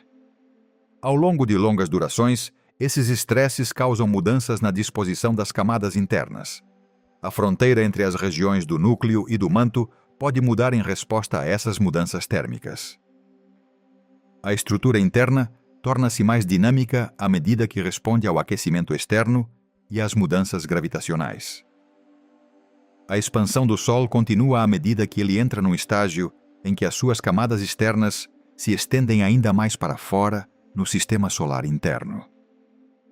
A órbita de Mercúrio encontra-se em regiões que estão cada vez mais ocupadas por esta atmosfera solar estendida. O movimento do planeta torna-se embutido dentro deste ambiente. A interação entre Mercúrio e o material solar torna-se contínua em vez de periódica. O planeta já não se move através de um espaço quase vazio, mas sim através de um campo denso de partículas ionizadas quentes. À medida que este estágio progride, o material da superfície de Mercúrio sofre perda contínua. Átomos da superfície são arrancados e carregados para o espaço circundante.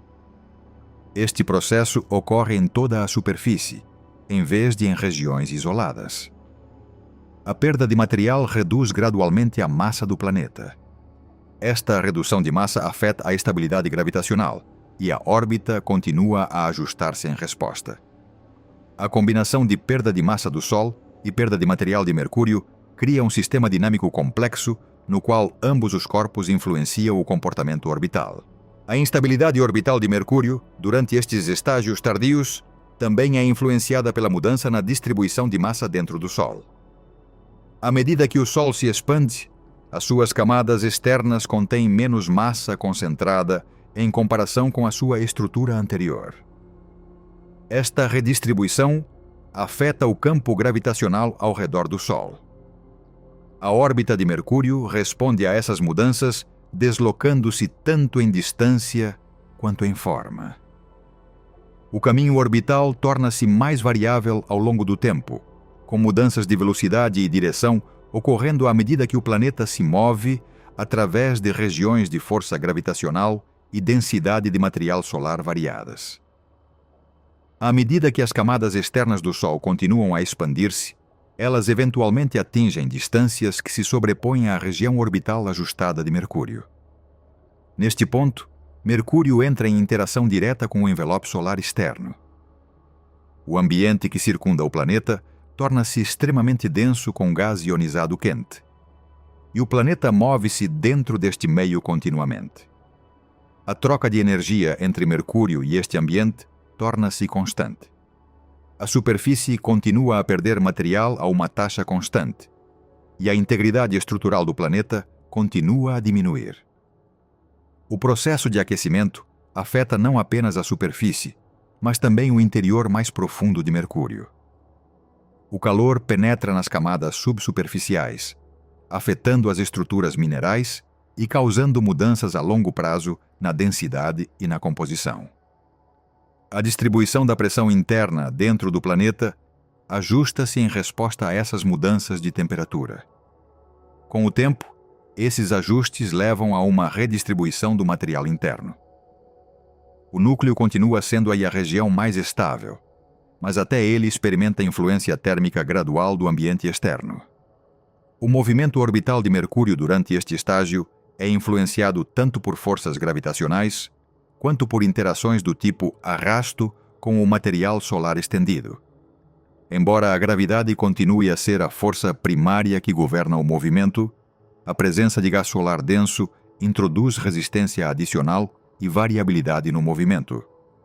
Isso resulta em mudanças graduais na velocidade e na direção orbital. Essas mudanças acumulam-se ao longo de longos períodos de tempo, contribuindo para a instabilidade orbital geral. À medida que o Sol continua a sua expansão, chega um estágio em que as suas camadas externas se estendem ainda mais para fora, para regiões do espaço que abrangem todo o sistema solar interno. Mercúrio, estando localizado mais próximo do Sol, permanece dentro dessas camadas externas em expansão por períodos prolongados. O ambiente torna-se totalmente dominado pelo material solar. A distinção entre espaço planetário e atmosfera solar torna-se menos definida nesta região. Durante este estágio, Mercúrio continua a perder material da superfície e de perto da superfície.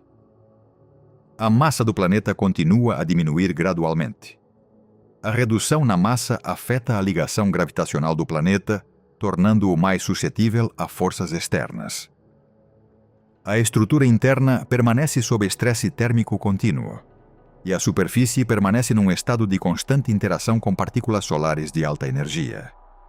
A evolução a longo prazo da órbita de Mercúrio, durante este estágio, envolve um ajuste contínuo à mudança de massa tanto do Sol quanto do próprio planeta.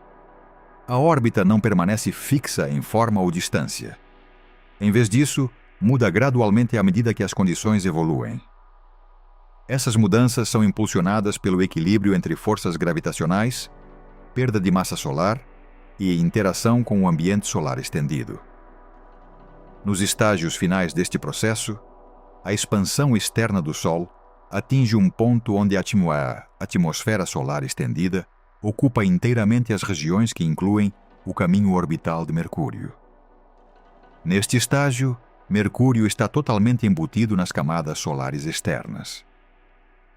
O planeta continua a mover-se através deste ambiente, enquanto passa por aquecimento contínuo e perda de material. A superfície já não é estável num sentido de longo prazo, e a integridade estrutural é afetada em todas as regiões.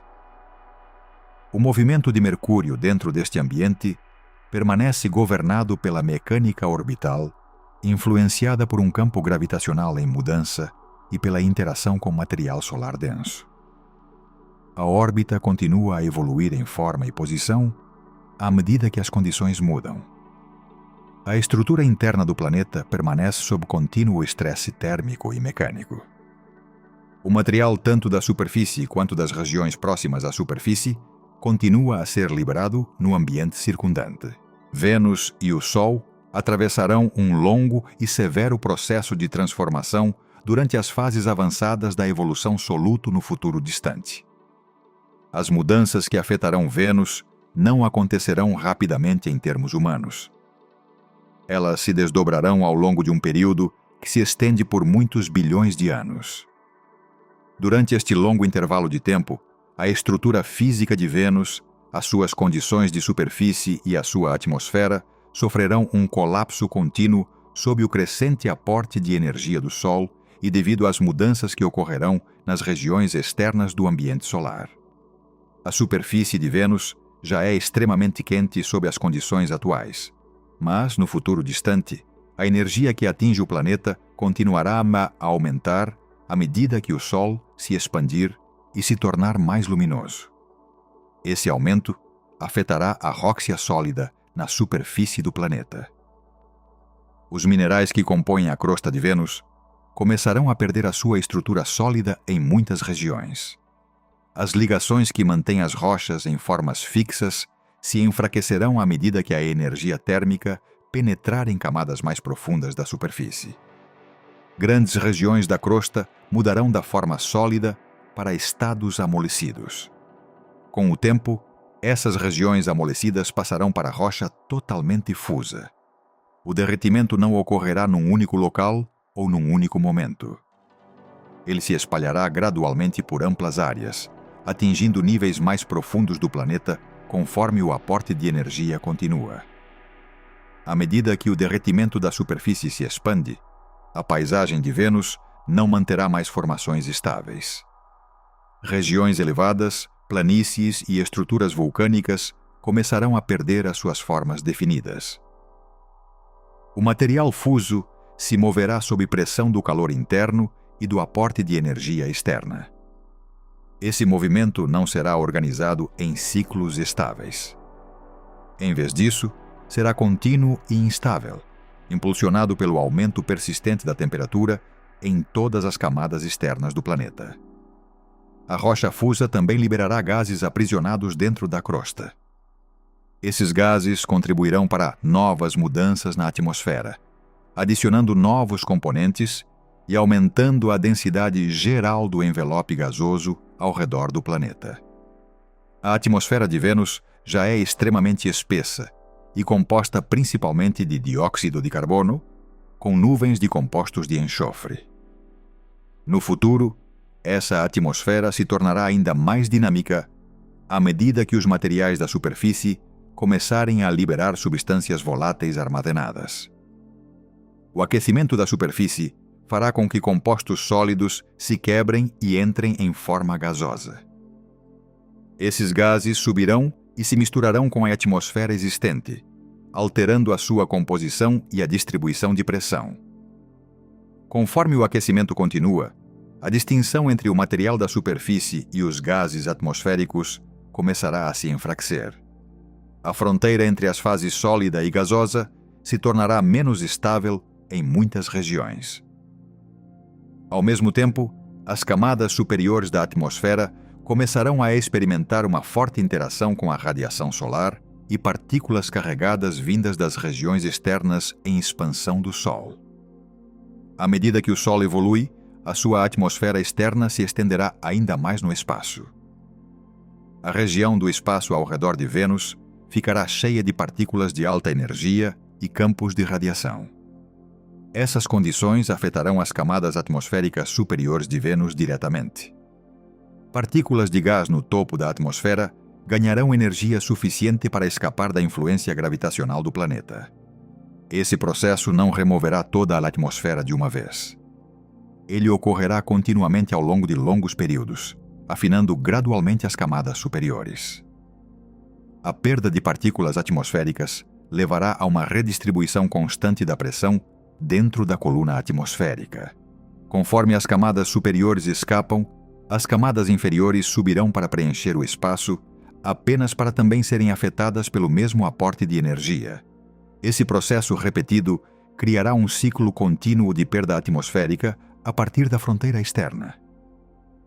A atmosfera permanecerá densa por um longo tempo, mas a sua estrutura se tornará cada vez mais instável. O fluxo de gases entre diferentes níveis de altitude se tornará mais ativo conforme a energia térmica aumenta. A interação entre Vênus e as camadas externas estendidas do Sol também influenciará o ambiente magnético ao redor do planeta. Vênus não possui um campo magnético intrínseco forte atualmente. E no futuro, as condições solares externas continuarão a dominar o ambiente espacial ao redor dele. As camadas externas solares carregarão fluxos de partículas carregadas que interagirão diretamente com a atmosfera superior. Essas interações aumentarão a taxa pela qual os gases atmosféricos são arrancados. O fluxo contínuo de energia e partículas manterá um processo persistente de erosão atmosférica a partir das camadas superiores. À medida que o derretimento da superfície se tornar mais difundido, grandes volumes de rocha fusa começarão a formar regiões interconectadas abaixo e acima da superfície. Essas regiões fusas permitirão que materiais mais profundos alcancem as camadas superiores mais facilmente. A atividade vulcânica aumentará conforme diferenças de pressão se desenvolverem dentro das zonas fusas. A liberação de gás dessas regiões continuará a suprir a atmosfera com novo material, mesmo enquanto a atmosfera externa estiver sendo removida. Esse duplo processo de suprimento e perda criará um equilíbrio instável que não pode permanecer constante por longos períodos. A crosta de Vênus perderá gradualmente a sua estrutura rígida. A rocha sólida se tornará menos dominante conforme as camadas fusas se espalham. A espessura da crosta sólida estável diminuirá. Sob a superfície, o calor interno permanecerá alto devido ao contínuo aporte de energia do Sol e ao calor interno residual dentro do planeta. Esse calor interno manterá as condições de derretimento mesmo em regiões que antes permaneciam sólidas.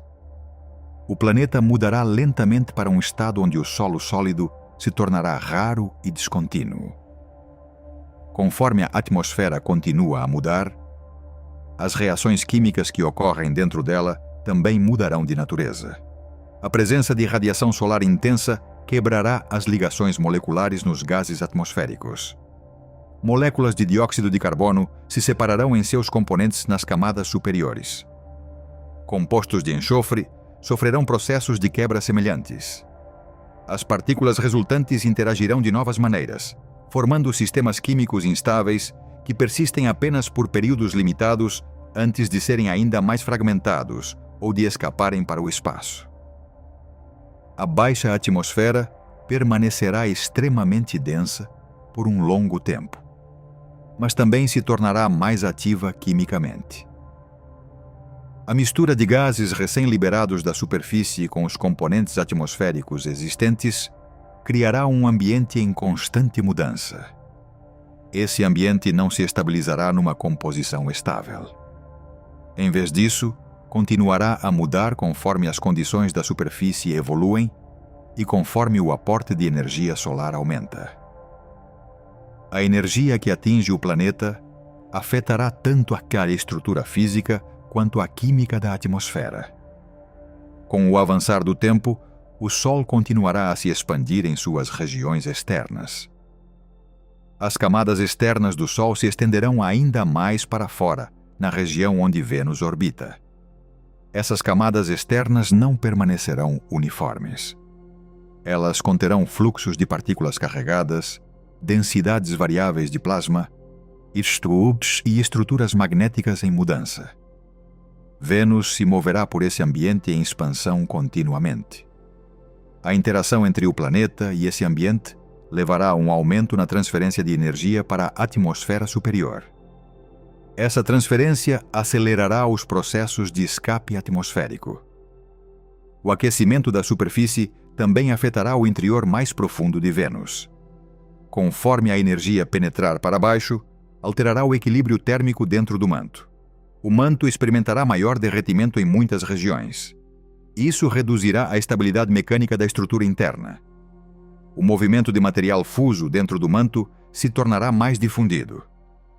Esses fluxos internos contribuirão para as mudanças na superfície e também apoiarão a liberação adicional de gases de locais profundos dentro do planeta.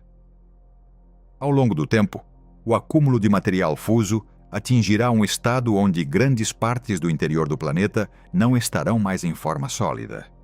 A distinção entre crosta e manto se tornará menos definida. Em vez de camadas separadas com fronteiras claras, haverá regiões estendidas de material parcialmente fuso. Essas regiões mudarão e se transformarão conforme o calor continua a se acumular. A estrutura interna de Vênus se tornará cada vez mais fluida em sua natureza. A atmosfera acima dessa superfície em mudança responderá continuamente a essas alterações internas. Conforme o material fuso subir mais perto da superfície, a pressão será liberada em várias regiões. Eventos de liberação de gás ocorrerão mais frequentemente, adicionando material adicional à atmosfera. Ao mesmo tempo, a atmosfera superior continuará a perder partículas para o espaço sob a influência do ambiente externo estendido do Sol. Essa adição e remoção simultâneas de material atmosférico manterão um sistema dinâmico, porém instável. A crescente influência das camadas externas do Sol também levará a uma exposição mais forte. A radiação em Vênus. Partículas de alta energia penetrarão mais profundamente na atmosfera ao longo do tempo. Essas partículas interagirão com moléculas atmosféricas, produzindo regiões ionizadas. Essas regiões ionizadas mudarão continuamente conforme a atividade solar se modifica. A estrutura da atmosfera superior se tornará cada vez mais fragmentada em zonas de diferentes propriedades elétricas. Conforme o processo continua, a massa total da atmosfera começará a diminuir de forma mais perceptível. Embora os processos vulcânicos e de superfície continuem a liberar gases, a taxa de perda para o espaço eventualmente se tornará dominante. A atmosfera superior afinará progressivamente. O gradiente de pressão entre as camadas inferiores e superiores mudará de uma maneira que aumentará o movimento ascendente dos gases, apoiando ainda mais o escape atmosférico. A superfície de Vênus permanecerá em estado fuso sobre grandes regiões. A solidificação se tornará limitada a pequenas áreas temporárias que derretem rapidamente de novo sob o crescente aporte de energia. A superfície não apoiará mais formações sólidas, estáveis por longos períodos. A rocha fusa mudará lentamente através do planeta, sob a influência do calor interno e do aporte de energia da superfície. Esses movimentos não se fixarão em padrões estáveis. Eles permanecerão em constante mudança. Conforme o Sol continua a sua expansão, o ambiente ao redor de Vênus ficará cada vez mais cheio de material solar estendido. Regiões externas do Sol não permanecerão confinadas aos seus limites anteriores. Elas se estenderão no espaço num movimento gradual para fora. Vênus permanecerá dentro dessa região de influência por longos períodos. A interação entre o material solar e a atmosfera planetária continuará sem interrupção. A composição química da atmosfera continuará a evoluir sob essas condições. Moléculas pesadas se quebrarão nas camadas superiores. Componentes mais leves escaparão mais facilmente para o espaço. Isso mudará gradualmente o equilíbrio dos gases dentro da atmosfera. A baixa atmosfera ainda conterá material denso por um longo tempo, mas a massa total continuará a diminuir. Conforme o derretimento interno aumenta, a pressão dentro de Vênus mudará os padrões de distribuição.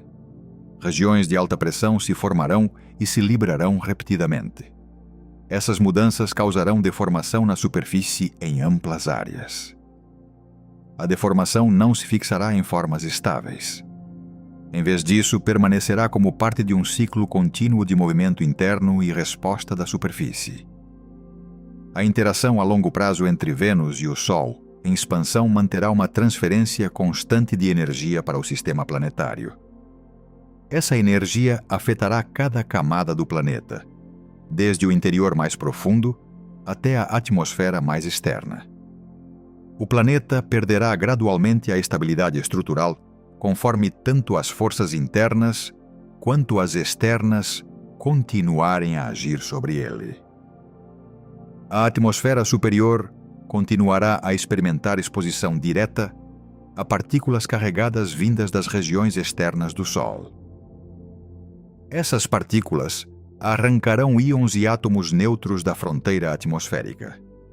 O processo de perda permanecerá ativo ao longo de longos períodos.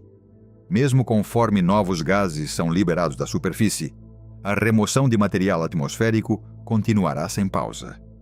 À medida que o tempo avança mais, a massa atmosférica total se reduzirá a uma fração menor do seu estado anterior.